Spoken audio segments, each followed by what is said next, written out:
I think it's extremely, extremely important to have, you know, music programs, you know, theater programs, art programs in our school, because, you know, learning is such a, you know, complicated, interesting process depending on the child, right? We learn in completely different ways depending on our abilities and depending on our supposed lack of abilities or disabilities, right? What that term is a complicated term, right? Everyone learns so different.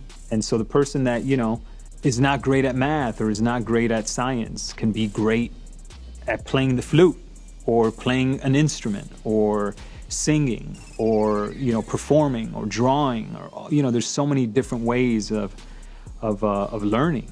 And I think that, you know, it gives an opportunity for kids, one, to understand how important it is to work as a team to get a project done. You know, when I did my first play in 5th grade, we didn't have a program at the school.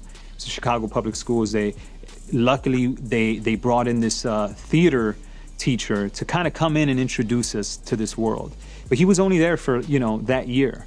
He walked us through the entire process of creating a theatrical piece to present to an audience. So we got together, we wrote the script, we wrote our own parts, we did our own makeup and hair and costumes, and went through the entire process of tech rehearsal, all of that stuff, right?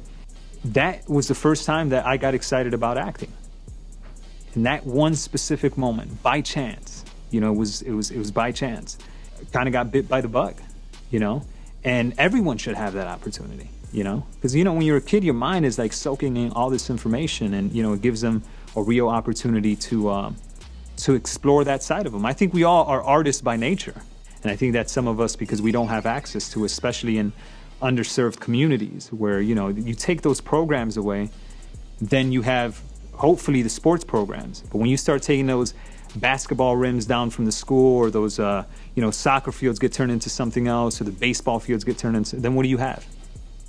Then you have kids on the street, you know, finding other ways to express themselves or finding other ways to accidentally run into trouble. And then you have a big issue. So I think that, you know, that's something that, you know, in the future I'm going to continue to try to work with people that are into those ideas of making sure that we have that. And so that's why when I come home, it's always a pleasure to go back and to speak at my college, or, you know, speak at schools, high schools that I went to, or the grammar schools that I went to, and try to encourage kids to, you know, if they feel like they have a voice, to explore that part of themselves.